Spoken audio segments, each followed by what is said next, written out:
ನಮಸ್ಕಾರ ನನ್ನ ಎಲ್ಲ ಧ್ಯಾನ ಬಂಧುಗಳಿಗೆ ಆತ್ಮ ಬಂಧುಗಳಿಗೆ ಅಂತ ತಿಳಿಸ್ತಾ ಇವತ್ತೊಂದು ಹಾಡು ನಮ್ಮ ಜೀವನಕ್ಕೆ ಅನ್ವಯಿಸ್ತದದು. ಜೀವನನೇ ಅದೇ ಅದ. ಈ ಸೃಷ್ಟಿಕರ್ತ ಜೀವನ ಸೃಷ್ಟಿ ಮಾಡಿ ಕಳ್ಸ್ಯಾನಲ್ಲ, ಎಲ್ಲ ನಮ್ಮ ಕೈಯಾಗ ಏನೂ ಇಲ್ಲ, ಎಲ್ಲ ಅವನ ಕೈಯಾಗೆ ಐತಿ. ಪರಮಾತ್ಮ ಆಡಿಸ್ದಂಗೆ ಆಡ್ಬೇಕು ನಾವು. ಯಾವಾಗಲೂ ನಾನು ಮಾಡ್ತೀನಂದ್ರಂತೂ ಆಗೋದೇ ಇಲ್ಲ. ಯಾಕಂದ್ರೆ ನಾನು ಭಾಳ ಈ ಪ್ರತಿಯೊಂದು ಕ್ಷಣದಲ್ಲಿಯೂ ಕೂಡ ಒಂದೊಂದು ಕೆಲಸಗಳು ಕೂಡ ನಾನು ಈಗೇನು ಮಾಡಾಕತ್ತೀನಂದ್ರೆ ಅದು ಆಗಬೇಕಾಗಿದ್ರೆ ಆಗ್ತದಂತ ನಾನು ಒಪ್ಪಿಕೊಂಡು ಬಿಟ್ಟೀನಿ. ಅದು ನಾನು ಮಾಡ್ತೀನಂದ್ರೆ ಯಾವುದೂ ಆಗೋದಿಲ್ಲ, ಪ್ರಕೃತಿಯ ನಿಯಮವಾಗಿಯೇ ಆಗ್ತದಂತ ಭಾಳ ನಂಬಿಕೆ ಐತಿ ನನಗೆ. ಒಪ್ಕೊಂಡ್ಬಿಟ್ಟು ನಾನು. ಹಾಗಾಗಿ ಈ ಪ್ರಕೃತಿನೇ ಹೇಗೆ ನಾವು ಈ ಸೃಷ್ಟಿಕರ್ತ ಹೇಗೆ ಆಡಿಸ್ತಾನ, ಅವಾಗವಾಗ ನಾವು ಹೇಗೆ ಆಟ ಆಡ್ತೀವಿ ಅಂತ ಒಂದು ಹಾಡೈತಿ, ನೋಡೋಣ. ಭಾವಗೀತೆ ಇದೇ ನಮ್ಮ ಜೀವನನೇ ಹಾಡು ಮಾಡ್ಯಾರ. ಈ ಪ್ರಪಂಚದಲ್ಲಿ ನಾವು ಹೇಗೆ ಜೀವಿಸ್ತೇವೆ ಅನ್ನೋದನ್ನೇ ಒಂದು ಹಾಡನ್ನಾಗಿ ಕವಿತ್ರಿಗಳು ಕವನಗಾರರು ಮಾಡ್ತಾರೆ, ಹಾಡ್ಯಾರ. ಏನಂದ್ರೆ ಭಾವಗೀತೆ ಐತಿ. ದೀಪವು ನಿನ್ನದೇ, ಗಾಳಿಯು ನಿನ್ನದೇ, ಆರದಿರಲಿ ಬೆಳಕು. ದೀಪವು ನಿನ್ನದೇ, ಗಾಳಿಯು ನಿನ್ನದೇ, ಆರದಿರಲಿ ಬೆಳಕು. ಕಡಲು ನಿನ್ನದೇ, ಹಡಗು ನಿನ್ನದೇ, ಮುಳುಗದಿರಲಿ ಬದುಕು. ಕಡಲು ನಿನ್ನದೇ, ಹಡಗು ನಿನ್ನದೇ, ಮುಳುಗದಿರಲಿ ಬದುಕು. ಬೆಟ್ಟವು ನಿನ್ನದೇ, ಬಯಲು ನಿನ್ನದೇ, ಹಬ್ಬಿನಗಲಿ ಪ್ರೀತಿ. ಬೆಟ್ಟವು ನಿನ್ನದೇ, ಬಯಲು ನಿನ್ನದೇ, ಹಬ್ಬಿನಗಲಿ ಪ್ರೀತಿ. ನೆಳಲೋ ಬಿಸಿಲೋ ಎಲ್ಲವೂ ನಿನ್ನದೇ, ನೆಳಲೋ ಬಿಸಿಲೋ ಎಲ್ಲವೂ ನಿನ್ನದೇ, ಇರಲಿ ತರೀತಿ. ದೀಪವು ನಿನ್ನದೇ, ಗಾಳಿಯು ನಿನ್ನದೇ, ಆರದಿರಲಿ ಬೆಳಕು. ಆಗೊಂದು ಸಿಡಿಲು, ಹೀಗೊಂದು ಮುಗಿಲು, ಆಗೊಂದು ಸಿಡಿಲು, ಈಗೊಂದು ಮುಗಿಲು, ನಿನಗೆ ಅಲಂಕಾರ. ಅಲ್ಲೊಂದು ಹಕ್ಕಿ, ಇಲ್ಲೊಂದು ಮುಗುಳು, ಅಲ್ಲೊಂದು ಹಕ್ಕಿ, ಇಲ್ಲೊಂದು ಮುಗುಳು, ನಿನಗೆ ನಮಸ್ಕಾರ. ದೀಪವು ನಿನ್ನದೇ, ಗಾಳಿಯು ನಿನ್ನದೇ, ಆರದಿರಲಿ ಬೆಳಕು. ಕಡಲು ನಿನ್ನದೇ, ಹಡಗು ನಿನ್ನದೇ, ಮುಳುಗದಿರಲಿ ಬದುಕು. ಅಲ್ಲಿರೊಳಗೊಂದು ಇಲ್ಲೊಂದು ವೀಣೆ, ನಿನ್ನ ಪ್ರತಿಧ್ವನಿ ಆ ಮಹಾಕಾವ್ಯ, ಈ ಭಾವಗೀತೆ ನಿನ್ನ ಪದದನಿಯೇ. ದೀಪವು ನಿನ್ನದೇ, ಗಾಳಿಯು ನಿನ್ನದೇ, ಆರದಿರಲಿ ಬೆಳಕು. ಕಡಲು ನಿನ್ನದೇ, ಹಡಗು ನಿನ್ನದೇ, ಮುಳುಗದಿರಲಿ ಬದುಕು. ನೋಡ್ರಿ ಎಷ್ಟು ಅದ್ಭುತವಾಗಿ ಭಾವಗೀತೆ ರಚನೆ ಮಾಡ್ಯಾರ. ದೀಪನೂ ನಿಂದೈತಿ, ಗಾಳಿನೂ ನಿಂದೈತಿ, ಆರ್ಲಕ್ಕೆ ಬಿಡಬೇಡ ಬದುಕು, ಬೆಳಕಿರಲಿ, ಈ ಬದುಕನ್ನು ಆರಕ್ಕೆ ಬಿಡಬೇಡ ಅಂತ ಪ್ರಕೃತಿ ಕೇಳ್ಕೊಂಡಂಗೆ ನಾವು ಇವಾಗ ಪ್ರಕೃತಿ ಕೇಳ್ಕೊಂಡಂಗೆ. ಕಡಲು ನಿಂದೆ ಐತಿ, ಹಡಗು ನೀನೇ ಐತಿ, ಆ ಕಡಲೊಳಗೆ ನಾನು ಇವಾಗ ಪ್ರಯಾಣ ಮಾಡ್ತಾಯಿದ್ದೀನಿ, ಆದ್ರೆ ಮುಳುಗ್ಲಾರ್ದಂಗೆ ನೋಡ್ಕೊ ಅಂತ ಹೇಳ್ತಾರೆ. ಮತ್ತು ಬೆಟ್ಟನೂ ನಿಂದೆ ಐತಿ, ಬಯಲು ನಿಂದೆ ಐತಿ, ಆದ್ರೆ ಹಬ್ಬಿನಗಲಿ ಪ್ರೀತಿ, ಅದರೊಳಗೆ ಹಬ್ಬಿ ನಗ್ತಾ ನಗ್ತಾ ಪ್ರೀತಿ ಜೀವನ ಮಾಡುವಂಗೆ ಇರಿಸು ಅಂತ ಹೇಳ್ತಾರೆ. ನೆರಳೋ ಬಿಸಿಲನೇ ಇರಲಿ, ನೆಳನೂ ಎಲ್ಲವ ನಿಂದೆ ಐತಿ, ಎಲ್ಲ ನಿಂದೆ ಐತಿ, ಇರಲಿ ನಿನ್ನ ಈ ರೀತಿ, ನಿನ್ನ ರೀತಿ ಇರಲಿ ಅನ್ನಲ್ಲ, ಈ ಪ್ರೀತಿನೂ ಇರಲಿ, ಈ ರೀತಿನೂ ಇರಲಿ ಅಂತ ಹೇಳ್ತಾರೆ. ಎಷ್ಟು ಅದ್ಭುತ ನೋಡ್ರಿ. ಮತ್ತು ಆಗೊಂದು ಸಿಡಲು ಈಗೊಂದು ಸಿಡಲು ಬರ್ತಾವಲ್ಲ ಈ ಮನೆ ಪ್ರಪಂಚದಲ್ಲಿ. ಆಗೊಂದು ನೋವು, ಈಗೊಂದು ದುಃಖ, ಆಗೊಂದು ಎಲ್ಲ ಈ ಥರ ಬರ್ತಾವಲ್ಲ. ಈಗೊಂದು ಮುಗಿಲು ನಿನ್ನ ಅಹಂಕಾರ ಅದು, ನೀನು ನನಗೆ ತಿಳಿಸ್ಕೊಡಕ್ಕೆ ಬಂದಿರೋದದು, ನೀನು ಹೀಗಿದ್ದೀಯಾ ನೋಡು ಅಂತ ನನ್ನ ಅಹಂಕಾರನ ತಿಳಿಸ್ಕೊಡಕ್ಕೆ ಈ ದುಃಖ ದುಮಾನಗಳು ಬರ್ತಾವಂತ ತಿಳಿಸ್ತಾರೆ. ಮತ್ತು ಹಾಗೆ ಅಲ್ಲೊಂದು ಹಕ್ಕಿ ಇಲ್ಲೊಂದು ಹಕ್ಕಿ, ಅದು ಅವ್ರಿಗಾಗಿ ಇವ್ರಿಗಾಗಿ ಜೀವನ ಮಾಡೋಕೆ ಮುಳುಗ್ತೀವಲ್ಲ. ಇಲ್ಲೊಂದು ಮುಗುಳತ್ತ, ಅಲ್ಲಿ ಮಕ್ಳು ದೂರ ಮಕ್ಳು ಇರ್ತಾವೆ, ಗಂಡದಿರ್ದು ಡ್ಯೂಟಿಗೆ ಹೋಗಿರ್ತಾರೆ, ನಾವು ಇಲ್ಲಿ ಇರ್ತೀವಿ, ಅವ್ರದ್ದೇ ನೆನಪಲ್ಲಿ ನಾವು ಇರ್ತೀವಿ. ಅಂದರೂ ಕೂಡ ನಿನಗೆ ನಮಸ್ಕಾರ, ಎಲ್ಲರಿಗೂ ಕ್ಷೇಮವಾಗಿರಲಿ ಅಂತ ನಮಸ್ಕಾರ ತಿಳಿಸ್ತೀನಿ ಅಂತ ಹೇಳ್ತಾರೆ. ಅಲ್ಲಿರೊಳಗೊಂದು ಇಲ್ಲೊಂದು ವೀಣೆ, ನಿನ್ನ ಪ್ರತಿಧ್ವನಿ ನೀನು ಹೇಗೆ ನುಡಿಸ್ತೀಯ ಹಾಗೆ ನಾನು ನುಡಿತಾ ಇರ್ತೀನಿ, ನೀನು ನುಡಿಸ್ದಂಗೆ ಆಗೋದು, ನಾನು ಮಾಡ್ತೀನಿ ಅಂದ್ರೆ ಏನೂ ಆಗೋದಿಲ್ಲ ಅಂತ ಆ ಮಹಾಕಾವ್ಯಗಾರರು ಈ ಭಾವಗೀತೆನ ಬರೆದಾರ. ಎಷ್ಟು ಅದ್ಭುತ. ನಮ್ಮ ಜೀವನಕ್ಕೆ ಅಳವಡಿಕೆ ಆಗುವಂಗೆ ಐತಿ, ಅಳವಡಿಕೆ ಆಗುವಂಗೆ ಬರೆದಿರ್ತಾರೆ, ಅಳವಡಿಕೆ ಇದ್ದಲ್ಲೇ ಬರೆದಿರ್ತಾರೆ. ಅದು ಎಲ್ಲಿ ಕಂಡ್ಕೊಂಡು ಏನು ಹೊಸದೇನಿಲ್ಲ. ನಾವು ಹೆಂಗಿರ್ತದ, ನಾವು ಏನೇನು ಬಂದಾಗ ಹೆಂಗೆ ಇರ್ತೀವಿ ಅನ್ನೋದು ಅದನ್ನು ಅರ್ಥೇ ಕೂಡ ಕವನಗಾರರು ಭಾವಗೀತೆನ ಬರೆದಾರ. ಎಷ್ಟು ಅದ್ಭುತ ನೋಡ್ರಿ. ಎಲ್ಲನೂ ಪ್ರಕೃತಿಯ ನಿಯಮವಾಗೇ ನಡೀತದೆ. ನಾನು ಮಾಡ್ತೀನಂದ್ರೆ ಯಾವುದೂ ಆಗುವುದಿಲ್ಲ. ಅದಕ್ಕೆ ಒಪ್ಕೊಬೇಕು. ಒಪ್ಪಿಕೊಂಡು ಸರಳ ಸ್ವೀಕಾರ ಮಾಡಿಕೊಂಡು ಶರಣಾಗತಿ ಭಾವದಿಂದ, ಸಮರ್ಪಣಾ ಭಾವದಿಂದ ಮತ್ತು ಆಶಾಭಾವದಿಂದ ಜೀವಿಸೋಣ ಅಂತ ಹೇಳಕ್ಕೆ ಇಷ್ಟಪಡ್ತೀನಿ. ಈ ಸಮರ್ಪಣೆ ಭಾವಕ್ಕೂ ಶರಣಾಗತಿ ಭಾವಕ್ಕೂ ಈ ಸರಳ ಸ್ವೀಕಾರ ಮಾಡೋದಕ್ಕೂ ಮತ್ತು ಆಮೇಲೆ ಆಶಾಭಾವನೂ ತುಂಬ ಅದ್ಭುತವಾಗಿರ್ತವೆ. ಸರಳ ಸ್ವೀಕಾರ ಭಾವ ಅಂದ್ರೆ ಎಲ್ಲನೂ ಕೂಡ ಸರಳವಾಗಿ ತೊಗೊಳಮ್ಮ. ಇವಾಗ ದುಃಖ ದುಮಾನಗಳು ಬಂದರೂ ಕೂಡ ಓಕೆ ನಾನು, ಯಾಕಂದ್ರೆ ನಾನು ಅಂದ್ರೆ ಬಿಡೋದಿಲ್ಲ. ಅದು ಸಾವೂ ಅಂದ್ರೆ ಬಿಡೋದಿಲ್ಲ, ಎಲ್ಲಿ ಓಡಿ ಹೋದ್ರೂ ಬಿಡೋದಿಲ್ಲ. ಹಾಗಾಗಿ ನಾನು ಸಾಯ್ತೀನಿ ಅನ್ನೋ ಭಯನ ತೆಗೆದು ಹಾಕ್ಬಿಡೋಣ. ಹುಟ್ಟಿವಿ ಅಂದಮೇಲೆ ಒಂದಿನ ಸಾಯ್ತೀವಿ, ಭಾಳ ತಲೆ ಕೆಡಿಸ್ಕೊಳ್ಳೋದು ಬೇಡ. ಈ ದುಃಖ ದುಮ್ಮಾನಗಳು, ಮನೆಯ ಪ್ರಸಂಗಗಳು, ಸಮಸ್ಯೆಗಳು ಬಂದೇ ಬರ್ತಾವೆ, ಬರಲಿ ಓಕೆ ಅಂತ ಅದಕ್ಕೆ ಸರಳ ಸ್ವೀಕಾರ ಮಾಡ್ಕೊಳ್ಳೋಣ ಅಂತ ಹೇಳೋಕ್ಕೆ ಇಷ್ಟಪಡ್ತೀನಿ. ಮತ್ತು ಆಮೇಲೆ ಸಮರ್ಪಣಾ ಭಾವ ಮೇಡಮ್, ಎಲ್ಲ ನನ್ನ ಕೈಲಿ ಏನೂ ಆಗೋದಿಲ್ಲ. ಇವು 4 ಟೈಟಲ್ ಅದಾವೆ: ಸರಳ ಸ್ವೀಕೃತ ಭಾವ, ಸಮರ್ಪಣಾ ಭಾವ, ಶರಣಾಗತಿ ಭಾವ, ಆಶಾಭಾವ. ಈಗ ಸರಳವಾಗಿ ಮಾಡ್ಕೊಳ್ಳೋದನ್ನು ಎಲ್ಲ ವಿಚಾರ ಮಾತಾಡಿದೆವಲ್ಲ, ಎಲ್ಲವೂ ಕೂಡ ಬಂದಿದ್ದೆಲ್ಲ ಸರಳ ಮಾಡ್ಬೇಕು. ಅದಕ್ಕೆ ಉಪ್ಪು ಖಾರ ಹಚ್ಚಿ ಚೂರು ದೊಡ್ಡದು ಮಾಡ್ಕೊಳ್ಳೋದಲ್ಲ, ಅದಕ್ಕೆ ಡಿಫಿಕಲ್ಟ್ ಮಾಡ್ಕೋಬಾರ್ದು, ಅದನ್ನೇ ಸರಳ ಮಾಡ್ಕೊಬೇಕು. ಎಷ್ಟು ಆಲ್ರೆಡಿ ಡಿಫಿಕಲ್ಟ್ ಇರೋದನ್ನು ಇನ್ನೂ ಡಿಫಿಕಲ್ಟ್ ಮಾಡ್ತೀವಿ ಅಂದ್ರೆ ನಾವು ಎಷ್ಟು ಮೂರ್ಖರು, ಅಂಧಕಾರದಲ್ಲಿ ಇದ್ದೀನಿ ಅಂತ ಹೇಳೋಕ್ಕೆ ಇಷ್ಟಪಡ್ತೀನಿ. ಬಂದಿರೋ ಸಮಸ್ಯೆ ಅನ್ನೋದನ್ನು ಕಡಿಮೆ ಮಾಡ್ಕೊಂಬಿಡಮ್ಮ. ಬಂದಿರೋ ಸಮಸ್ಯೆನೇ ದೊಡ್ಡದಾದಾಗ ಅದಕ್ಕೆ ಇನ್ನೊಂಚೂರು ಹೆಚ್ಚಿಗೆ ಮಾಡ್ಕೊಳ್ಳೋದು ಬೇಡ. ಅದಕ್ಕೆ ಶಮನ ಮಾಡೋದನ್ನು ಹೇಗೆ ಅಂತ ದಾರಿ ಹುಡುಕೋಣ ಅಂತ ಹೇಳಕತ್ತೀನಿ. ಅದಕ್ಕೆ ಸರಳ ಮಾಡ್ಕೊಂಡೇವಂದ್ರೆ ಸಮಾಧಾನ ಬರ್ತೈತಿ ಅಂತ ಹೇಳೋಕ್ಕೆ ಇಷ್ಟಪಡ್ತೇನೆ. ಮತ್ತು ಆಮೇಲೆ ಸಮರ್ಪಣಾ ಭಾವ, ನನ್ನ ಕಡೆಯಿಂದ ಏನೂ ಆಗೋದಿಲ್ಲ, ನಾನು ಮಾಡಿದ್ದು ಯಾವುದೂ ಇಲ್ಲಿವರೆಗೂ ಆಗಲೂ ಇಲ್ಲ, ಯಾರು ಮಾಡಿದ್ದು ಆಗೋದು ಇಲ್ಲದು. ಅಕಸ್ಮಾತ್ ಆಯಿತು ಅಂದ್ರೆ ನಾ ಮಾಡಿದೆ ಅಂತೀನಿ.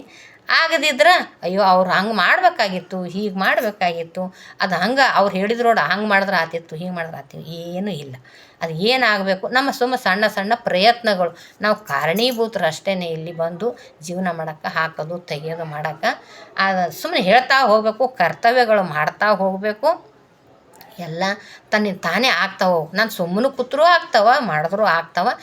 ನನ್ನ ಸಮಾಧಾನಕ್ಕೋಸ್ಕರ ಏನು ಮಾಡ್ತೀವಿ ನಾವು, ಬಸ್ಸಲ್ಲಿ ಚಾಲಕ ಓಡಿಸ್ತಾನೆ ಬಸ್ಸ.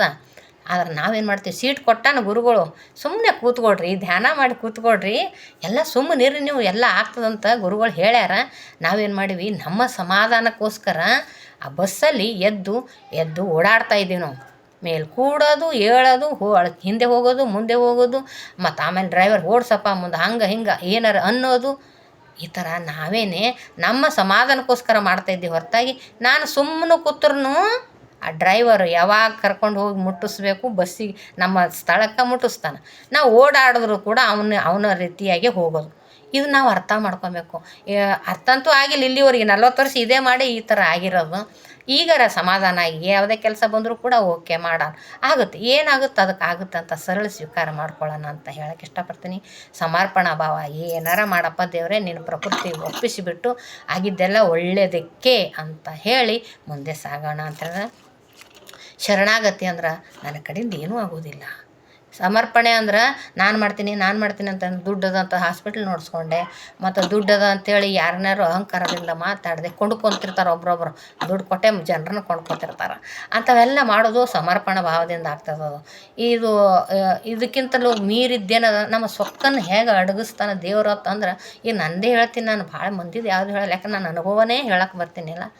ನಂದೇ ಹೇಳ್ತೀನಿ, ಸೊಕ್ಕ ಅಹಂಕಾರನ ಹೇಗೆ ಅಡಗಿಸ್ತಾನಂದ್ರೆ ಒಬ್ರೊಬ್ರು ಮಾತಿನಿಂದ ತಿಳ್ಕೊತಾರೆ, ಒಬ್ರೊಬ್ರು ಬುದ್ಧಿವಾದ ಒಂದು ಸ್ವಲ್ಪ ಪೆಟ್ಟು ತಿಂದಾಗ ತಿಳ್ಕೊತಾರೆ.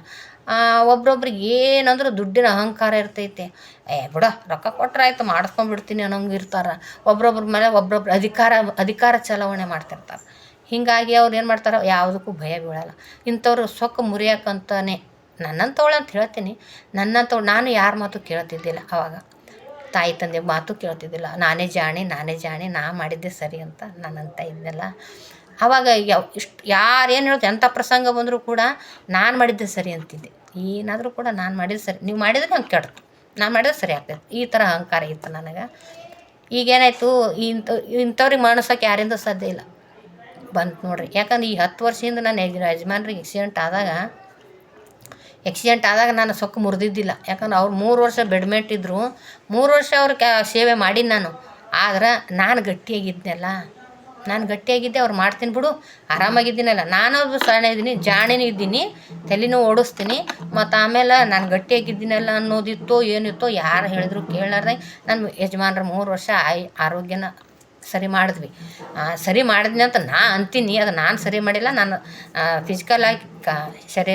ಫಿಸಿಕಲ್ಲಾಗಿ ನನ್ನ ಕರ್ತವ್ಯ ನಾನು ಮಾಡಿದ್ನಿ ಅನ್ಕೋತೀನಿ. ಆದ್ರೆ ಅದು ಏನಾಗಬೇಕಿತ್ತು ಆಗಿತ್ತು. ಬದುಕಿದ್ರು ಉಳಿದ್ರು. ಅವರು ಬದುಕಿ ಆ ಸಮಯದಲ್ಲಿ ಉಳಿಯಲ್ಲ ಅಂದಾಗ ಅವರು ಬದುಕಲ್ಲ ಅಂತ ಡಾಕ್ಟ್ರ್ ಹೇಳಿದರು. ಅವ್ರಿಗೂ ಕೂಡ 3 ವರ್ಷ ಕಾಲು ತೆಗಿಬೇಕು ಅಂತ ಹೇಳಿದ್ರು. ಆಕ್ಸಿಡೆಂಟಾಗಿ ಕಾಲು ಫ್ರ್ಯಾಕ್ಚರ್ ಆಗಿತ್ತು, ಕಾಲೇ ತೆಗಿಬೇಕಂದಿದ್ರು. ಮತ್ತು ಆವಾಗ ನಮ್ಮ ಟೆಕ್ನಿಕ್ಗಳು ಯೂಸ್ ಮಾಡಿ, ಬೇಡ ಸರ್ ದುಡ್ಡು ಹೋಗಲಿ, ಹಿಂಗಿಲ್ಲಿ ನಾನು ಸೇವೆ ಮಾಡ್ತೀನಿ ಅಂತ ಹೇಳಿ 3 ವರ್ಷ ಅವ್ರನ್ನ ನನ್ನ ಪ್ರಯತ್ನಕ್ಕೂ ಆ ಗುರುವಿನ ಆಶೀರ್ವಾದಕ್ಕೂ ಇನ್ನೂ ನನ್ನ ಪುನರ್ಜನ್ಮ ಕೊಡಾಕಂತಲೇ ನಾನು ಅಷ್ಟೊಂದು ರಿಸ್ಕ್ ಮಾಡಿಕೊಂಡು ಕಷ್ಟ ಮಾಡ್ಕೊಂಡು ಅವ್ರನ್ನ ಉಳಿಸ್ಕೊಂಡೇ ಗೊತ್ತಿಲ್ಲ. ಅವರು 4 ವರ್ಷ ಬರೀ 3 ವರ್ಷ ಬೆಡ್ ಮೇಲೆ ಇದ್ರು. ಅವ್ರು ನನ್ನ ಅನುಭವನ ಹೇಳಾಕತ್ತೀನಿ, ಹೆಂಗೆ ಬಂದರು ಹೆಂಗೆ ತೊಗೊಂಡೆ ಅಂತ. 3 ವರ್ಷ ಅವ್ರು ಬೆಡ್ಮೇಟೇ ಇದ್ದರು. 3 ಟೈಮು ಬಟ್ಟೆ ಚೇಂಜ್ ಮಾಡಬೇಕಾಗಿತ್ತು, 3 ಟೈಮ್ ಬೆಡ್ಶೀಟ್ಗಳು ಚೇಂಜ್ ಮಾಡೋದು. ಭಾಳ ಅದ್ಭುತವಾಗಿ ನನ್ನ ಕೆಲಸ, ನನ್ನ ಏನು ಹೆಂಡತಿಯಾಗಿ ಏನು ಸೇವೆ ಮಾಡಬೇಕು, ಸತಿ ಸಾವಿತ್ರಿ ಥರನೇ ಮಾಡಿದ್ದೀನಿ ಅಂತ ಹೇಳೋಕೆ ಇಷ್ಟಪಡ್ತೀನಿ. ಯಾಕಂದ್ರೆ ನನ್ನನ್ನು ನಾನು ಕೂಡ ಅಪ್ರಿಷಿಯೇಟ್ ಮಾಡ್ಕೋತೀನಿ. ನಾನು ಅಷ್ಟೇ ಪ್ರಯತ್ನ ಪಟ್ಟು ಮಾಡೀನಿ. ಆ ಪ್ರಯತ್ನಕ್ಕೆ ಪ್ರತಿಫಲವಾಗಿ ಅವರು ಬದುಕಿದ್ರು. ಅವ್ರ ಕಾಲು ಕೂಡ ಸರಿ ಆಯಿತು. ಡಾಕ್ಟ್ರ್ ಮುಂದೆ ಮಾತಾಡೋದಾಗಲಿ ಏನೇ ಆಗಲಿ ಭಾಳ ಧೈರ್ಯವಾಗಿ ಎಲ್ಲ ಮಾತಾಡಿ, ಏನೇನು ಬೇಕು ದುಡ್ಡು ಹೋಗ್ತಾವಮ್ಮ 20 ಲಕ್ಷ ಹೋಗಲಿ ಸರ್ ಅನ್ನೋದು. ಮತ್ತು 4 ವರ್ಷ ಹೈರಾಣ ಆಗ್ತೀನಿ ನೋಡಿ ಅಂದರು. ಯಾಕಾಗಲ್ಲ ಸರ್, ಹೈರಾಣ ಆದರೂ ಪರವಾಗಿಲ್ಲ ನಾನು ಮಾಡ್ತೀನಿ ಸರ್ ಅಂದಿದ್ದು. ಈ ಥರ ಕಾನ್ಫಿಡೆಂಟಾಗಿ ಜೀವನ ಮಾತಾಡಿದ್ದಕ್ಕೆ ನಮ್ಮ ಯಜಮಾನ್ರ ಕಾಲು ಉಳಿತು ಅಂತ ಅನ್ಕೋತೀನಿ. ಅದು ಉಳಿಯೋ ಹೊರೆನೂ ಇತ್ತು ಅನ್ಕೋತೀನಿ. ಯಾಕಂದ್ರೆ ದೇವರ ಏನು ಮಾಡ್ತಾನ ಅವನ ಕೈಯಾಗ ಐತಲ್ಲ, ಅದು ಮಾಡಿದ್ದು ಒಳ್ಳೆಯದೇ ಆಯಿತು. 3 ವರ್ಷ ಅವರು ಆರಾಮಾಗಿ ಬಂದ ಮೇಲೆ ಮತ್ತು ನನಗೆ ಡಯಾಲಿಸಿಸ್, ನಾನು ಆರಾಮ ತಪ್ಪಿದಾಗ ಡಯಾಲಿಸಿಸ್ ಮಾಡ್ಕೊಂಡಾಗ ನಮ್ಮ ಯಜಮಾನ್ರು ಮತ್ತು ಪುನರ್ಜನ್ಮ ಅವ್ರು ಪಡ್ಕೊಂಡಿದ್ರಲ್ಲ, ಅವರೇ ಕಿಡ್ನಿ ಕೊಟ್ಟು ಅದಕ್ಕಾಗಿಯೇ ಮತ್ತು ಬದುಕಿ ಬಂದ್ರೇನೋ ಅವ್ರು ಯಾರಿಗೆ ಗೊತ್ತಾ. ಆ ಕಷ್ಟದಲ್ಲಿ ಉಳಿಯಲ್ಲನೇ ಅಂತಾರೆ. 3 ತಿಂಗಳು ಟೈಮ, 2 ತಿಂಗಳು ಟೈಮ, 1 ತಿಂಗಳು ಟೈಮ ಕೊಟ್ಟು ಕೋಮಾಗಿ ಹೋಗಿಬಿಟ್ಟಿದ್ರು. ಅಂಥದ್ರಲ್ಲಿ ಉಳಿದು ಬಂದು ಮತ್ತು ಬದುಕಿದ್ರು ಯಾಕಂತ ಅನ್ನೋ ಕ್ವಶನ್ಗೆ ಇವಾಗ ಅಂಥದ್ರಲ್ಲೂ ಇವರು ಬದುಕಿದ್ರೆ ಹ್ಯಾಂಗೆ ಅಂತ ಅನ್ನೋದಕ್ಕೊಂದು ದೊಡ್ಡ ಮಾರ್ಕ್ ಆಗಿತ್ತಲ್ಲ. ನನ್ನ ಪುನರ್ಜನ್ಮ ಕೊಡೋಕ್ಕೆ ಬದುಕಿದ್ರೇನೋ ಅಂತ ಈಗ ಅನ್ನಿಸ್ತೈತಿ. ಅವ್ರು ಮತ್ತು ನನಗೆ ಆರಾಮಾಗಿ ಕಿಡ್ನಿ ಕೊಟ್ಟು ಮತ್ತು ಇನ್ನೊಂದು ಜೀವನ ಉಳಿಸಿದ್ರು. ಸಾಧನೆ ಮಾಡೋಕ್ಕೆ ಬದುಕ್ಯಾರನೋ ಅವರು, ಬದುಕಿದ್ರೇನೋ ಈಗ ಅನಿಸುತ್ತೆ. ಹಾಗಾಗಿ ಸಮರ್ಪಣೆ ನಾ ಮಾಡ್ತೀನಿ ಅನ್ನೋದಲ್ಲ, ಎಷ್ಟು ಕೈಲಿ ಆದಷ್ಟು ನಮ್ಮ ಫಿಸಿಕಲ್ಲಾಗಿ ಕಾರಣೀಭೂತರಷ್ಟೇ ಮಾಡೋದು. ಏನಾಗಬೇಕು ಅದೇ ಆಗ್ತದೆ ಅಂತ ಹೇಳೋಕೆ ಇಷ್ಟಪಡ್ತೀನಿ. ಇದು ಮತ್ತು ಶರಣಾಗತಿ ಅಂದ್ರೆ ನನ್ನ ಕೈಲಿ ಏನೂ ಆಗೋದಿಲ್ಲ, ನಾನೇನು ಮಾಡೋಕ್ಕಾಗೋದಿಲ್ಲ ಅಂತ ಕೈ ಚೆಲ್ಲೋದು. ಈಗ ನಾನು ಸೊಕ್ಕು ಮುರಿತು ಅಂದ್ರೆ ಅಂತನೆಲ್ಲ ಅವಾಗ ನಾನು ಅಂದೆ, ಅವ್ರನ್ನ ಮಾಡ್ಕೊಂಡೆವು. ಅದು ಪ್ರಕೃತಿಯ ನಿಯಮ ಆಗಿತ್ತು, ಉಳಿಬೇಕಾಗಿತ್ತು, ಉಳಿದ್ರು. ನನ್ನ ಪ್ರಯತ್ನನೂ ಕೂಡ ನನ್ನ ಕರ್ತವ್ಯನ ನಾನು ಮಾಡಿದೆ. ಇವಾಗ ಅಷ್ಟಕ್ಕೂ ಇನ್ನೂ ದಿಮಾಕ್ ಸೊಕ್ಕ ಅಳೆದಿದ್ದಿಲ್ಲ ನನಗೆ. ಅವ್ರದ್ದು ಅಷ್ಟು ಕಷ್ಟ ಮಾಡಿದ್ರು ಕೂಡ ನನ್ನ ದಿಮಾಕ್ ಕಮ್ಮಿ ಆಗಿದ್ದಿಲ್ಲ, ಸೊಕ್ಕ ಮುರಿದಿದ್ದಿಲ್ಲ. ಆಮೇಲೆ ನನಗೆ ಹುಷಾರು ತಪ್ಪಿದ್ರು ಕೂಡ ಸೊಕ್ಕು ಮುರಿದಿಲ್ಲ. ಡಯಾಲಿಸಿಸಲ್ಲಿ ಭಾರಿ ರೋಷಾಗಿ ಸ್ಕೂಟಿ ತೊಗೊಂಡು ಡಯಾಲಿಸಿಸ್ಗೆ ಹೋಗಿ ಬರ್ತಿದ್ದೆ. ಸಣ್ಣ ಬರೀ 28 kg ಆಗಿದ್ದೆ ಅಂದರೂ ಕೂಡ ನಂದು ಭಯ ಬೀಳ್ತಿಲ್ಲ, ಯಾವುದಕ್ಕೂ ಭಯ ಬೀಳಲ್ಲ. ನಾನು ಸ್ವಲ್ಪ ಗಟ್ಟಿಗಳು ಅಂತೀನಿ, ಬಂಡ್ರ ಅಂತೀನಿ ನಾನು. ಅವಾಗ ಡಯಾಲಿಸಿಸ್ ತುಂಬ ಸಣ್ಣ ಆಗಿದ್ದು ನೋಡಿ ನಮ್ಮ ಯಜಮಾನ್ರೆ ಕಿಡ್ನಿ ಕೊಡ್ತೀನಿ ಅಂತ ಬಂದ್ರಲ್ಲ ಮುಂದೆ ಬ್ಯಾಡ್ ಅಂತಿದ್ದೆ ನಾನು, ಇರ್ಲಿ ಬಿಡ್ರಿ ಅಂತ ಅಂತಿದ್ದೆ. ಆಮೇಲೆ ನನ್ನ ಗಂಡನಿಗೆ ನಾನು ಹೋದ್ಮೇಲೆ ಅವ್ರು ಮುಗ್ದ್ರದಾರ, ನಾ ಶಾಣೆ ಇದ್ದೀನಿ, ಸಂಸಾರ ಚಂದ ಮಾಡ್ತೀನಿ, ಮಕ್ಕಳಿಂದ ಯಾರು ಅವ್ರಿಗೊಂದು ಮದುವೆ ಮಾಡ್ಬೇಕಂತ ನಾನೇ ಹೆಣ್ಣು ನೋಡಿದ್ದೆ ಡಯಾಲಿಸಿಸಲ್ಲಿ. ಇಂಥವಳು ನಾನು ಎಲ್ಲದಕ್ಕೂ ರೆಡಿಯಾಗಿದ್ದೆ. ಆವಾಗ ಇಲ್ಲ ಕಿಡ್ನಿ ಕೊಡ್ತೀನಿ ಅಂತ ಕಿಡ್ನಿ ಕೊಟ್ರಲ್ಲ, ಆಗ ಮತ್ತೆ ಪುನರ್ಜನ್ಮ ಅವರೇ ನನಗೆ ಕೊಟ್ಟರು ಕೂಡ ಈ ಶರಣಾಗತಿ ಭಾವ ಬಂದಿರಲಿಲ್ಲ ನನಗೆ. ಯಾಕೆ ಕಿಡ್ನಿ ಕೊಟ್ಟರು, ದುಡ್ಡಿತ್ತು, ಹಾಕ್ಸ್ಕೊಂಡು ಬಂದೆ ಹೋಗಿ ಕೂತೆ. ಆಮೇಲೆ ಈ ಕರೋನಾದಾಗ ಮಾನಸಿಕ ಹಿಂಸೆಯಾಗಿ ನಾನು ಡಿಪ್ರೆಷನ್ಗೆ ಹೋದ್ನೆಲ್ಲ, ಅವಾಗ ನಾನು ಡಾಕ್ಟ್ರನ್ನೂ ದುಡ್ಡು ಹಾಕಿದ್ರೂ ಏನೂ ಮಾಡೋಕ್ಕಾಗಲಿಲ್ಲ. ನನ್ನ ಪ್ರಯತ್ನವೂ ವೇಸ್ಟ್ ಆಯಿತು. ಮತ್ತು ಆಮೇಲೆ ನಾನು ಅನ್ನೋದು ಹೋಯಿತು. ಅವಾಗ ಹೋಯಿತು ರೊಕ್ಕ ಕೊಟ್ಟು ಮತ್ತು 5 ಲಕ್ಷ ದುಡ್ಡು ಹೋದರೂ ಕೂಡ ಆರಾಮಾಗಲ್ಲ ಅಂತ ಕಳಿಸಿದ್ರು. ರೊಕ್ಕ ಹೋದ್ರೂ ಇಲ್ಲ, ಪ್ರಯತ್ನ ಪಟ್ಟರೂ ಇಲ್ಲ, ಬದುಕೋಕ್ಕಾಗಲ್ಲ ಅಂತ ಗೊತ್ತಾಯ್ತಲ್ಲ, ಅವಾಗ ನನ್ನ ಸೊಕ್ಕು ಮುರಿತು. ನನ್ನ ಕೈಲಿ ಏನೂ ಇಲ್ಲ, ಪ್ರಕೃತಿ ಏನು ಮಾಡ್ತದೆ ಅದಕ್ಕೆ ಅವಾಗ ಒಪ್ಕೊಂಡೆ ನಾನು. ಆವಾಗ ಬಂದಿರೋದು ಶರಣಾಗತಿ ನಾವು. ಏನಾರ ಮಾಡೋ ಸಾಕು, ಬೆಡ್ರೂಮ್ ಸೇರಿಸ್ಬಿಟ್ರು ಸಾವೇ. ಅವಾಗ ಇದಾದಾಗ ಆಗಲ್ಲ ಬಿಡು, ಏನಾರು ಆಗಲಿ ಬಿಡು ಅಂತ ತಂದು ಬೆಡ್ರೂಮ್ ಸೇರಿಸ್ಬಿಟ್ರು. ಆವಾಗ ನಾನು ಯೋಚನೆ ಮಾಡಿದೆ ಸ್ವಲ್ಪ, ಹಿಂಗಾದ್ರೆ ಸರಿಯಲ್ಲ ಅಂತ ಅಂದಾಗ ಈ ಆಧ್ಯಾತ್ಮಿಕತೆ ಸಿಕ್ತು, ಗುರುಗಳ ಧ್ಯಾನ ಸಿಕ್ತು ನನಗೆ. ಅವು ಯಾವಾಗ ಸಿಕ್ತಂದ್ರೆ ಶರಣಾಗತಿ ಭಾವ ಮಾಡ್ಕೊಂಡಾಗ ಸಿಗ್ತದೆ. ಸಮರ್ಪಣೆ ಮಾಡೋದಂದ್ರೆ ದುಡ್ಡು ಐತಿ ಬಿಡು, ನಾ ಅದು ಬಿಡು, ಗಂಡ ಅದನ್ನ ಬಿಡು, ಮಕ್ಕಳು ಅದನ್ನ ಬಿಡು, ಮಾಡ್ತಾರೆ ಬಿಡು, ನಾ ಮಾಡ್ಕೊತೀನಿ ಬಿಡು, ನಾನು ಇನ್ನೂ ರಗಡ್ ಆಸ್ತಿ ಅದು ಬಿಡು, ನಾ ತೆಗೆದ್ಬಿಟ್ಟು ಹಾಕಿಬಿಟ್ಟು ಮಾಡ್ಕೊತೀನಿ ಅನ್ನೋದು ಸಮರ್ಪಣೆ. ಶರಣಾಗತಿ ಅಂದರೆ ಎಲ್ಲ ಇದ್ರೂ ಕೂಡ ಏನೂ ಆಗಲ್ಲ ಅಂದಾಗ ಶರಣಾಗತಿ ಬರ್ತೈತಿ. ನನಗದು ಆಯಿತು ಅಂದ್ಕೋತೀನಿ ನಾನು. ಆ ಶರಣಾಗತಿ ಭಾವ ಬಂದಾಗ, ಶರಣಾಗತಿ ಅಂತ ಕೈ ಚೆಲ್ಲಿ ಬಿಟ್ಟು ಕೂತ್ಬಿಟ್ಟು ಏನಾರ ಆಗಲಿ ಸತ್ರೆ ಸಾಯಲಕ್ಕಂತ ಕೂತ್ನೆಲ್ಲ, ಆವಾಗ ಪತ್ರಿಜಿ ಗುರುಗಳ ಧ್ಯಾನ ಸಿಕ್ತು, ಉನ್ನತವಾದದ್ದು ಸಿಕ್ತು. ಮತ್ತು ಪುನರ್ಜನ್ಮ ಆಯಿತು ಗುರುಗಳಿಂದ. ಗಂಡನಿಂದ, ತಾಯಿ ತಂದೆಯಿಂದ ಒಂದು ಜನ್ಮ, ಗಂಡ ಕಿಡ್ನಿ ಕೊಟ್ಟ ಇನ್ನೊಂದು ಜನ್ಮ. ಆಮೇಲೆ ಅದೆಲ್ಲ ಆದರೂ ಕೂಡ ಮತ್ತೆ ನಾನು ಡಿಪ್ರೆಷನ್ಗೆ ಹೋಗಿ ಸಾವನ್ನ ಮತ್ತು ನರಕಕ್ಕೆ ಹೋದಾಗ ಈ ಆನಾಪಾನಸತಿ ಧ್ಯಾನ ಮತ್ತು ನನಗೆ ಇನ್ನೊಂದು ಜನ್ಮ ಕೊಡ್ತು, ಪುನರ್ಜನ್ಮ ಆಯಿತು ನನಗೆ ಅಂತ ಹೇಳೋಕೆ ಇಷ್ಟಪಡ್ತೀನಿ. ಇದು ಶರಣಾಗತಿ ಭಾವ. ಇವಾಗ ಎಲ್ಲದಕ್ಕೂ ಏನಾಗ್ತದಾಗಲಿ ಅಂತ ಕೈ ಚೆಲ್ಲಿ ಶರಣಾಗತಿ ಆಗಿಬಿಟ್ಟೆವು ಅಂದ್ರೆ ಉನ್ನತವಾಗಿದ್ದನ್ನು ಸಿಗ್ತದಂತ ಹೇಳೋಕೆ ಇಷ್ಟಪಡ್ತೀನಿ. ಮತ್ತು ಇನ್ನೊಂದು ಆಶಾಭಾವ. ಆಶಾಭಾವ ಅಂದ್ರೆ ಆಸೆ ಮಾಡೋದಲ್ಲ, ನನಗೆ ಅದು ಬೇಕು, ಇದು ಬೇಕು, ಇನ್ನೊಂದು ಮನೆ ಬೇಕು, ಇನ್ನೊಂದು 4 ಸೀರೆ ಬೇಕು, ಇನ್ನೊಂದಿಷ್ಟು ಒಡವೆ ಬೇಕು ಅಂತ ಆಸೆ ಮಾಡೋದಲ್ಲ. ಏನು ಮಾಡೋದಂದ್ರೆ ಏನಾಗುತ್ತೆ ಆಗಲಿ ಅನ್ನೋ ಆಶಾಭಾವದಿಂದ ಇರೋದು. ಯಾವುದೇ ಒಂದು ಪ್ರಸಂಗ ಬಂದರೂ, ಇವಾಗ ಮತ್ತೆ ನನಗೆ ಜ್ವರ ಬಂದು ಅಂತ ಅಂದ್ಕೊಳ್ಳಲ್ಲ. ಯಾವತ್ತೂ ಪಾಸಿಟಿವ್ ಮಾತಾಡಬೇಕು, ನೆಗೆಟಿವ್ ಮಾತಾಡಲೇಬಾರ್ದು. ಏನೇ ಆದರೂ ಕೂಡ ಪಾಸಿಟಿವ್ ಇರಬೇಕು ನಾವು. ಯಾಕಂದ್ರೆ ನನ್ನ ಉಸಿರು, ನನ್ನ ಬಾಯಿಂದ ಬರುವ ಮಾತೇ ನನಗೆ ಅನುಗ್ರಹ ಆಗಿರ್ತೈತಿ. ಅವಾಗ ಹಿಂದಿನ ಕಾಲದಾಗ ನೋಡಿರಿ, ಸುಬ ನುಡಿಯ ಸುಬಗೆಡನ ಏನೋ ಅಂದ್ರದಾಗೆಲ್ಲ ಬೋಳೇರಂತ ಅಂತಾರೆ ನಮ್ಮಲ್ಲಿ. ಒಳ್ಳೆ ಮಾತಾಡೋಕ್ಕೆ ಬರಲ್ಲ ನಿಮ್ಗೆ, ಒಳ್ಳೆ ಮಾತಾಡ್ರಿ, ಮುಂಜಾನೆ ಬೆಳಗ್ಗೆ ಒಳ್ಳೆ ಮಾತಾಡ್ರಿ. ಹೊತ್ತು ಮುಳುಗು ಎಳೆದಾಗ ಸೂರ್ಯ ಮುಳುಗು ಎಳೆದಾಗ ಶುಭ ನುಡಿರಿ, ಒಳ್ಳೆ ನುಡಿಬೇಕು. ಅಶ್ವಿನಿ ದೇವತೆಗಳು ತಥಾಸ್ತು ಅಂತಿರ್ತಾರೆ. ಒಳ್ಳೆ ನುಡಿ ಅಂತದ ಹಿರಿಯರು ಅಂತಿರ್ತಾರಲ್ಲ, ಅದು ಸುಳ್ಳಲ್ಲ. 100% ಹಿಂದಿನ ಆಧುನಿಕತೆಯಲ್ಲಿ ಏನು ನಡೆದದ ಹಿಂದಿಂದು ಅದು ಭಾಳ ಸತ್ಯ ಐತಿ.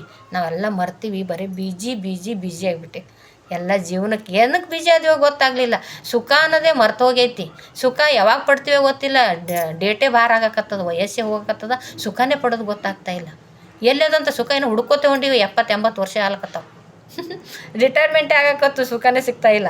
ಮತ್ತು ಇನ್ನು ಮುಂದೆ ಸುಖ ಪಡೋಕೆ ದಿನಾನೇ ಇಲ್ಲ. ಎಂಥದ್ದು ಸುಖ ಅದನ್ನು ಎಂಥದ್ದು ಇರ್ತದೆ ಯಾರಿಗೆ ಗೊತ್ತದ. ಅದಕ್ಕೆ ಹೇಳೋದು, ಸುಖ ಪಡಬೇಕು ಅಂದ್ರೆ ಮುಂದೆಲ್ಲ ಸುಖ ಪಡ್ತೀನಿ ಅಂತಲ್ಲ, ಇವಾಗಲೇ ಸುಖ ಪಟ್ಟು ಬಿಡ್ಬೇಕು ನಾವು.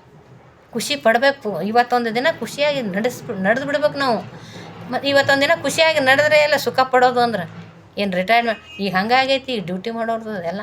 ಮಕ್ಕಳ ಕಲಿತೀವಿ, ಹುಟ್ಟುತ್ತಾರೆ, ಹುಟ್ಟನೆ LKG UKG SSLC ಇವೆಲ್ಲ ರಿಸ್ಕ್ ಜೀವನನೇ. SSLC ಮಾರ್ಕ್ಸ್ ಚೆನ್ನಾಗಿ ತೆಗಿಬೇಕು, ಅದೊಂದು ರಿಸ್ಕ್ ಮಕ್ಕಳಿಗೆ. ಆಮೇಲೆ CET ನೀಟ್ ಅದೂ ರಿಸ್ಕೆ. ಯಾವಾಗ ಸುಖನೇ ಯಾರಿಗೆ ಗೊತ್ತು. ಸಣ್ಣ ಮಕ್ಕಳು ಏನೋ ಒಂದು 2-3 ವರ್ಷ, 2 ವರ್ಷನೂ 1 ವರ್ಷದ ಮಕ್ಕಳಿಗೆ ಏನು ಸುಖ ಐತೇನೋ ಅನ್ನಿಸ್ಕೊತೀನಿ. ಎಳೆ ಮಕ್ಕಳಿಗೆ ಮಾತ್ರ ಅವು ಸುಖವಾಗಿರ್ತಾವೆ.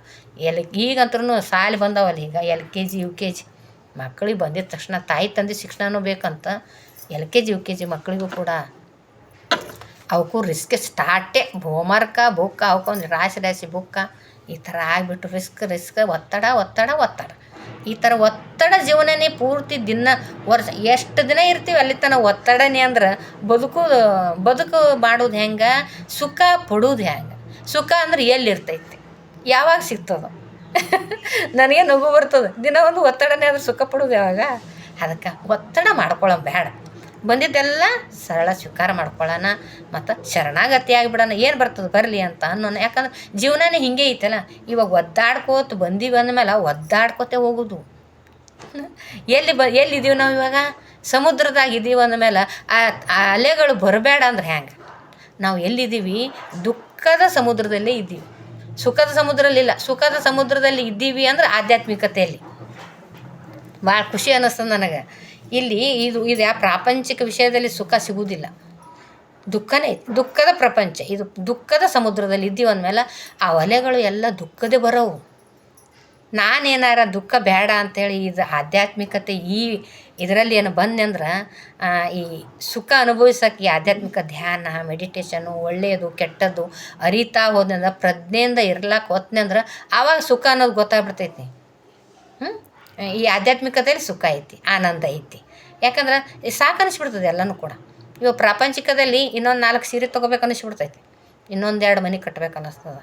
ಅವ್ರಿಗಿಂತ ಹೆಚ್ಚಾಗಿ ತೋರಿಸ್ಬೇಕು, ಅವ್ರಿಗಿಂತ ಕಡಿಮೆ ಏನು ನಾನು ಅನ್ನೋ ಅಹಂಕಾರಗಳು ಹೆಚ್ಚಾಗ್ತಾ ಹೋಗ್ತಾವೆ ಪ್ರಾಪಂಚಿಕದಲ್ಲಿ. ಈ ಆಧ್ಯಾತ್ಮಿಕತೆಯಲ್ಲಿ ಬಂದೀವಂದ್ರೆ ಏನಾಗ್ತದೆ? ಹೋಲ್ ಬಿಡುವ, ಏನಾರ ಮಾಡ್ಕೊಳ್ಳಿ ಬಿಡವ, ಹೋಲ್ ಅಂತ ಅನ್ನೋದು. ಯಾಕೋ ತಿಳಿದಿಲ್ಲ ಏನೋ ಅಂದ್ರೆ ಅವಾಗ ನಾವೆಲ್ಲ ಪ್ರಾಪಂಚಿಕದಲ್ಲಿದ್ದಾಗ ಯಾರು ಏನಾರು ಅಂದ್ರೆ ನನಗನ್ಬೇಕಿತ್ತನು, ಹಿಂಗಂದ್ರೆ ಹೆಂಗೆ? ನಾ ಏನಾರ ಮಾಡೀನೇನೋ ಅವ್ರಿಗೆ? ಅವರು ನನಗೆ ಯಾಕಂದ್ರೆ ಅವರು ಅಂತ ಕ್ವಶನ್ ಮಾಡೋದು, ಕಂಪ್ಲೇಂಟ್ ಮಾಡೋದು, ಇವ್ರನ್ನ ಕೂರಿಸಿ ಮೊಕಬಿಲಿ ಮಾಡಿಸೋದು, ಈ ಥರ ಎಲ್ಲ ಮಾಡಿ ಇನ್ನೊಂದಿಷ್ಟು ಅಹಂಕಾರನ ತೋರಿಸ್ಕೊತೀವಿ ನಾವು. ಇಲ್ಲಿ ಆಧ್ಯಾತ್ಮಿಕತೆಯಲ್ಲಿ ಹಂಗಲ್ಲ. ಧ್ಯಾನ ಮಾಡ್ತಾ ಏನಾಗ್ತದೆ? ನನ್ನ ಅಹಂಕಾರನೇ ಅಳಿತಾ ಹೋಗ್ತದೆ. ಹೋಗ್ಲಿ ಬಿಡು ಅಂತೀವಿ, ಕ್ಷಮೆ ಮಾಡ್ತೀವಿ, ಮತ್ತು ಶರಣಾಗತಿ ಆಗ್ತೀವಿ. ಯಾಕೆ ನೀವೆಂದಿದ್ದು ಚಲೋ, ನೀವೇ ದೊಡ್ಡವ್ರು ಚಲೋ, ಆಯ್ತು ತಗೋರಿ ಅಂತೀವಿ, ಸುಮ್ಮನೆ ಇರ್ತೀವಿ. ಇದೆಲ್ಲ ಯಾಕೆ ಹೆಂಗೆ ಬರ್ತದಂದ್ರೆ ನಮ್ಮ ಗುರುಗಳ ಧ್ಯಾನದಿಂದ ಬರ್ತೈತಿ. ಇದು ಪ್ರಾಪಂಚಿಕ ಜೀವನದಲ್ಲಿ ಬರೋದಿಲ್ಲ. ನೀವು ನೋಡಿರಿ, ಪ್ರಾಪಂಚಿಕದಲ್ಲಿ ಜೀವನ ಮಾಡ್ತಾ ಈ ಸಮಾಜದ ಥರನೇ ಇರಬೇಕಾಗ್ತದೆ. ಇರೋಣ, ಬೇಡ ಅನ್ನಲ್ಲ. ಯಾಕಂದ್ರೆ ಇಲ್ಲೇ ಇದ್ದೀವಿ ಅಂದಮೇಲೆ ಇರಲೇಬೇಕಲ್ಲ. ಇಲ್ಲೇ ಇದ್ದೀವಿ ಅಂದಮೇಲೆ ಇರೋಣ, ಎಷ್ಟು ಬೇಕೋ ಅಷ್ಟೇ ಇರಬೇಕು ಅಂತ ಹೇಳೋಕ್ಕೆ ಇಷ್ಟಪಡ್ತೀನಿ. ಭಾಳ ಯಾವುದು ಅತಿ ಆದ್ರೂ ಯಾವುದೂ ಪ್ರಯೋಜನ ಇರೋಲ್ಲ. ಅತಿಯಾಗಿ ರೋಷ ದ್ವೇಷದಿಂದನೂ ಇರೋಕ್ಕಾಗಲ್ಲ. ಅತಿಯಾಗಿ ಸಂಭಾಯಿತತನದಿಂದ ಇದ್ರೂ ಜೀವನ ಮಾಡೋಕ್ಕಾಗಲ್ಲ. ಇಲ್ಲಿ ಎಷ್ಟಿರಬೇಕು ಸಮ ಪ್ರಮಾಣದಾಗ ಮಾತಾಡೋ ಕಡೆ ಮಾತಾಡಬೇಕು, ಎಷ್ಟು ತೊಗೋಬೇಕು ಅಷ್ಟೇ ತೊಗೋಬೇಕು ಅಂತ ನಮ್ಮ ಗುರುಗಳು ಕಲಿಸಿರೋದು. ನಾವು ಇದೇ ಥರ ಏನು ಗೊತ್ತಿಲ್ಲಾರ್ದಕ್ಕೇ ಇಲ್ಲಿಗೆ ಬಂದು ಕೂತಿರೋದು. ಈಗ ಈ ಧ್ಯಾನಕ್ಕೆ ನಂಬಿರೋದು. ಈಗ ಈ ಧ್ಯಾನದಲ್ಲಿ ಆನಂದ ಕಂಡೈತಿ. ಈ 35 ವರ್ಷ ಏನು ರೊಕ್ಕ ಇದ್ದಿದ್ದಿಲ್ಲ, ರೂಪಾಯಿದಲ್ಲಿ ಎಲ್ಲನೂ ಇತ್ತು, ಆರೋಗ್ಯ ಇತ್ತು, ಮತ್ತು ಸುಖನೇ ಕಾಣಿಸ್ಲಿಲ್ಲ ಅಂದ್ರೆ ಇಲ್ಲಿ ಆಧ್ಯಾತ್ಮಿಕತೆ ಆನಾಪಾನಸತಿ ಧ್ಯಾನ ಮಾಡ್ತಿದ್ದಂಗೆ ಮತ್ತು ನಮ್ಮ ಗುರುಗಳ ಪಾಠ ಕೇಳ್ತಿದ್ದಂಗೆ ನನ್ನನ್ನು ನಾನು ಅವಲೋಕನ ಮಾಡ್ಕೊಂಡಾಗ ನನಗೆ ಸುಖ ಆನಂದ ಅನಿಸ್ಯದಂದ್ಮೇಲೆ ಅದಕ್ಕಿಂತ ಮೀರಿದ್ದಿಲ್ಲ ಐತಿಲ್ಲ. ಎಷ್ಟು ರೊಕ್ಕ, ಎಷ್ಟು ರೂಪಾಯಿ, ಗಂಡ ಮನೆ ಮಕ್ಕಳು ಸಂಬಂಧ ಸೂತ್ರ ಎಲ್ಲರೂ ಇದ್ದರೂ ಕೂಡ ಅವಾಗ ನಮಗೆ ಸುಖ ಅನ್ನಿಸ್ಲಿಲ್ಲ ಅಂದಮೇಲೆ ಇಲ್ಲಿ ಏನೂ ಇಲ್ಲಾರ್ದೆ ಎಲ್ಲ ಮನೆ ಹಣನೂ ಬಿಡ್ತೀವಿ. ಸಾಕು ಅನಿಸ್ಬಿಡ್ತದೆ. ಬೇಡ ಎದಕ್ಕೆ ಅನ್ನಿಸ್ತದೆ? ಆಸ್ತಿಗಳು ಹೋಲ್ ಬಿಡು, ಎಷ್ಟು ಬೇಕು ಆಸ್ತಿ, ಏನು ಹೋಯ್ತೀವಿ ಹೋಗಾಗ ಅನಿಸ್ಬಿಡ್ಲಕ್ಕೆ ಬರ್ತದೆ. ಇದು ಆಧ್ಯಾತ್ಮಿಕದಲ್ಲಿ ಬಂದಾಗ ಬರ್ತದೆ. ಇದು ಈ ಧ್ಯಾನ ಮಾಡಿದಾಗ ತಿಳಿತದೆ. ಇದು ನಮ್ಮ ತಲೆ ಒಳಗೆ ಅವಾಗ ಹೊಳಿತದೆ, ಪ್ರಜ್ಞೆ ಬರ್ತೈತಿ. ಪ್ರಜ್ಞೆ ಎಚ್ಚರಿಕೆ ಮತ್ತು ಸ್ಟಾರ್ಟ್ ಆಗ್ತದೆ. ಆವಾಗ ಅಜ್ಞಾನದಿಂದ ಮಾಡ್ತೀವಿ. ಇನ್ನೊಂದು ಮನೆ ಮಾಡೋದು, ಇನ್ನೊಂದು ರೊಕ್ಕ ಮಾಡೋದು, ಅವ್ರು ಹಂಗಂದ್ರು, ಇವ್ರು ಹಿಂಗಂದ್ರು, ಅವ್ರು ಯಾಕೆ ನನಗೆ ಅನ್ನಬೇಕು ಅನ್ನೋ ಕ್ವಶನ್ಗಳು ಪ್ರಾಪಂಚಿಕ ಜೀವನದಲ್ಲಿ ಬರ್ತಾವೆ.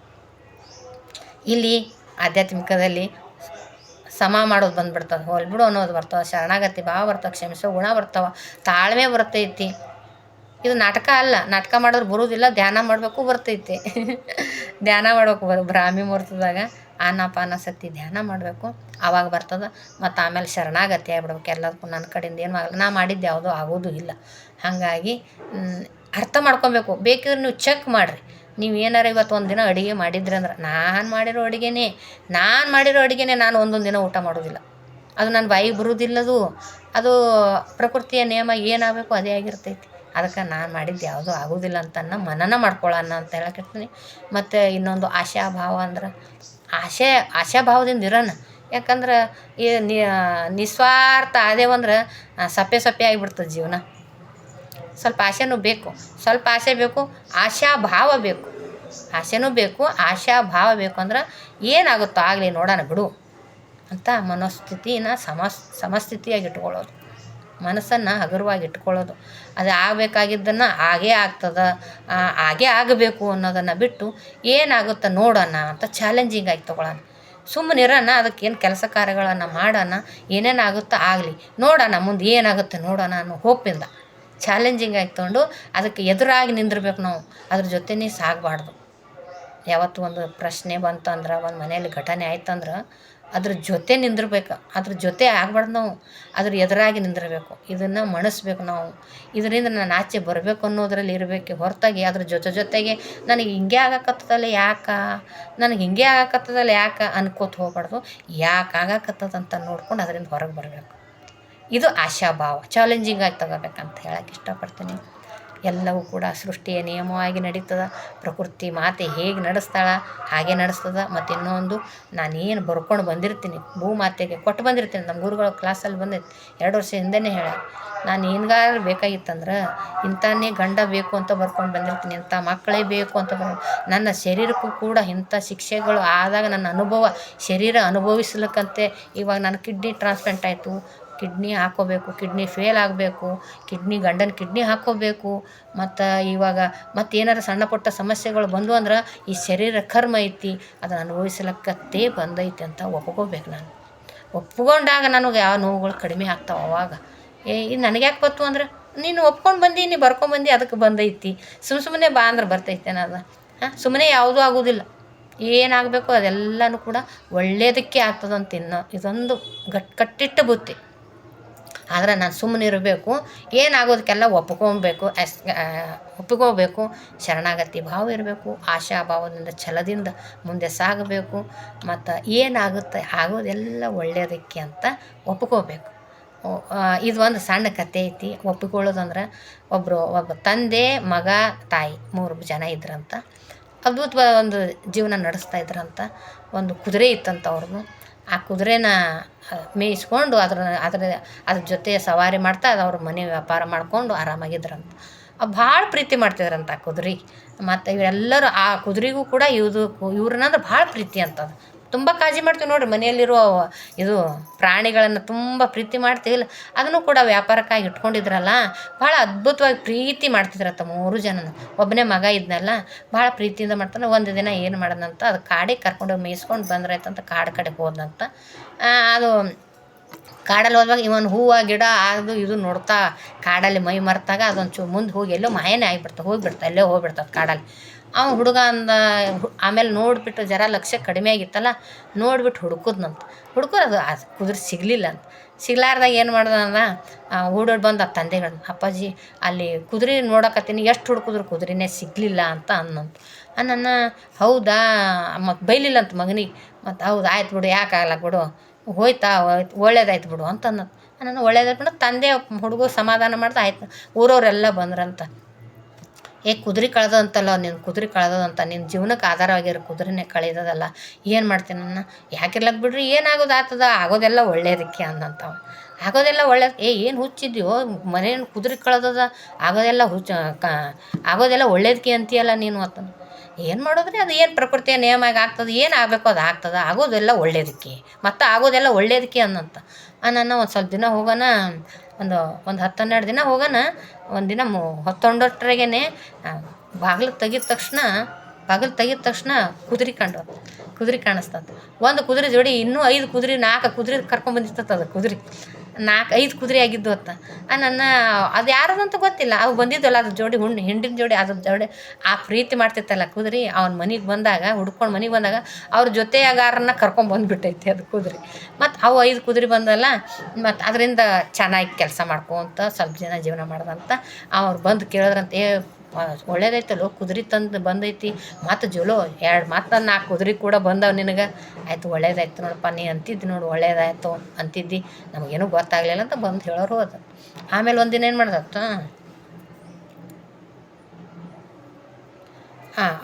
ಮಾಡ್ದತ್ತ, ಹಂಗೆ ಕುದುರೆ ಮೇಲೆ ತಿರುಗಾಡ್ತಿದ್ನಲ್ಲ ಹುಡುಗ, ಅವ್ರ ಮಗ ಆ ಕುದುರೆ ಮೇಲಿಂದ ಬಿದ್ದು ಕಾಲು ಮುರಿತತ್ತ ಹುಡುಗ. ನಾನು ಆಮೇಲೆ ಕಾಲು ಮುರಿತಲ್ಲ, ಏನು ಮಾಡೋದು, ನೋಡು ಕುದುರೆ ಮೇಲೆ ತಿರುಗಾಡಿಕೆ ಕಾಲು ಮುರಿತು ನೋಡಿ, ಈಗ ಹ್ಯಾಂಗೆ ಮಾಡ್ತೀವಿ, ಮಗ ಮಾಡೋ ಮಗನೇ ಕಾಲು ಮುರ್ಕೊಂಡು ಕೂತ, ಈ ಸದ್ದು ಅವ್ನಿಗೆ ಏನು ಮಾಡ್ತಿದ್ದಿ, ಈಗ ನಿನ್ನ ಮನಿನೇ ನಿಂತತ್ ನೋಡು ಅಂತಂದ. ಈ ಕೆಲಸ ಮಾಡೋರು ನಿಂತಾನ ಅವ ಅನ್ನಂತ. ಆಮೇಲೆ ಏನಾಗುತ್ತೆ ಆಗಲಿ ಬಿಡ್ರಿ, ಆಗಿದ್ದೆಲ್ಲ ಒಳ್ಳೇದಕ್ಕೆ ಅನ್ನೋದು. ಮತ್ತು ಹಿಂಗೆ ಅಂದಂತ ಮಗನಿಗೆ ಕಾಲು ಮುರಿದ್ರು ಕೂಡ ಆಗಿದ್ದೆಲ್ಲ ಒಳ್ಳೇದಕ್ಕೆ ಅಂದಂತ ನನ್ನ ಏನು ಹುಚ್ಚಿದ್ದೇನು ಮಗನಿಗೆ ಕಾಲು ಮುರಿದದ ಆಗಿದ್ದೆಲ್ಲ ಒಳ್ಳೇದೇ ಅಂತೀಯಲ್ಲ ನೀನು ಅಂತ ಅಂದ್ರಂತ ಅವರು ನಾನು ಏನು ಮಾಡೋದು ಇರಲಿ ಆಗಿದ್ದೆಲ್ಲ ಒಳ್ಳೇದಕ್ಕೆ ರೀ ಮತ್ತು ಅದೇನೋ ಅಂತ ಆಗೋದೆಲ್ಲ ಒಳ್ಳೇದಕ್ಕೆ ಅಂತ ಅಂದಂತ ನನ್ನ ಹ್ಞೂ ಆಯ್ತಂದ್ರೆ ಮಗ ಮತ್ತು ಮನೆಯೊಳಗೆ ಕೂತ್ನಲ್ಲ ಸ್ವಲ್ಪ ದಿನ. ಆಮೇಲೆ ಆ ರಾಜ್ಯದ ಅರಸ ಯುದ್ಧ ಸ್ಟಾರ್ಟ್ ಮಾಡಿದಂತ.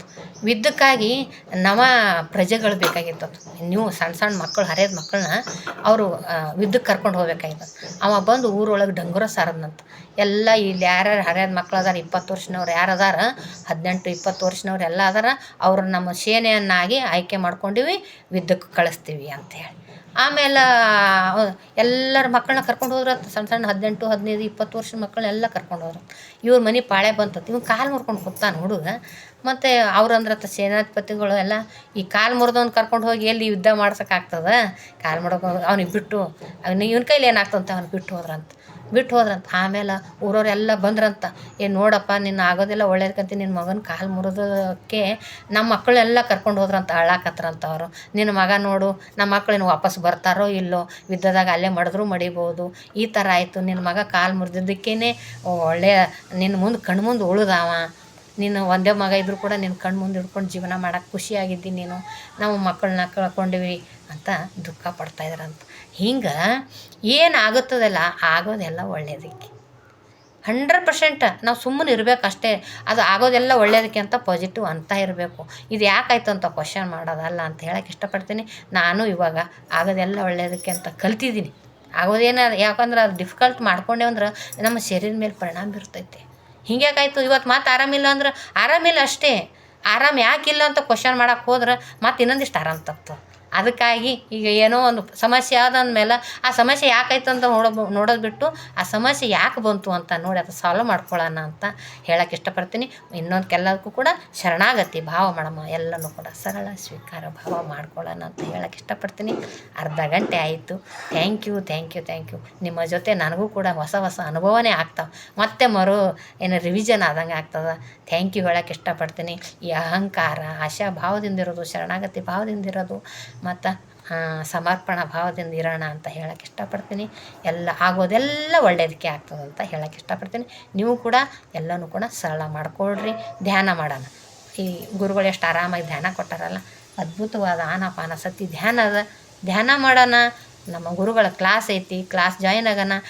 ಪ್ರತಿ ಕಸ ಬೀಳ್ತದೆ ಅಂದಮೇಲೆ ಕಸ ಹುಡುಕ್ತೀವಿಲ್ಲ ಮನೆದು, ಹಂಗೆ ಮನೆ ಪ್ರಾಪಂಚಿಕ ಜೀವನ ಮಾಡತ್ತೀವಂದ್ರೆ ಈ ಕಲ್ಮಶ ಆಗ್ತಾ ಇರ್ತದೆ. ಈ ಮನಸ್ಸನ್ನು ಕಲ್ಮಶ ಮಾಡ್ಕೊಳ್ಳಾರ್ದೇ ಗುರುಗಳು ಹೇಳಿದ್ದು, ಹಿರಿಯರು ಹೇಳಿದ್ದು, ಒಳ್ಳೆ ಮಾತುಗಳು, ಭಗವದ್ಗೀತೆಗಳು, ಒಳ್ಳೊಳ್ಳೆ ನುಡಿಗಳದಾವ, ಓದಿ ಕೇಳಿ ಆದಷ್ಟು ತಲೆನ ತಂಪಾಗಿ ಖಾಲಿಯಾಗಿ ಇಟ್ಕೊಳ್ಳೋಣ. ಎಲ್ಲ ಗೊಂದಲ ಮಾಡ್ಕೊಳ್ಳಾರ್ದೇ ತಲೆ ಖಾಲಿ ಇಟ್ಕೊಂಡಿರೋಣ, ಶಾಂತವಾಗಿರೋಣ ಅಂತ ಏನಾಗೋದೆಲ್ಲ ಒಳ್ಳೆಯದಕ್ಕೆ ಅಂತ ಒಪ್ಪಿಕೊಂಡು ಆರಾಮಾಗಿರೋಣ ಅಂತ ಹೇಳಕ್ಕೆ ಇಷ್ಟಪಡ್ತೀನಿ. Thank you. ಎಲ್ಲ ನನ್ನ ಧ್ಯಾನ ಬಂಧುಗಳು ಸಪೋರ್ಟ್ ಮಾಡಿರಿ. ಎಲ್ಲರೂ ಆಚರಣೆಯಲ್ಲಿ ಇರ್ರಿ ಅಂತ ಹೇಳಕ್ಕೆ ಇಷ್ಟಪಡ್ತೀನಿ. ಓಕೆ, ನಮಸ್ತೆ.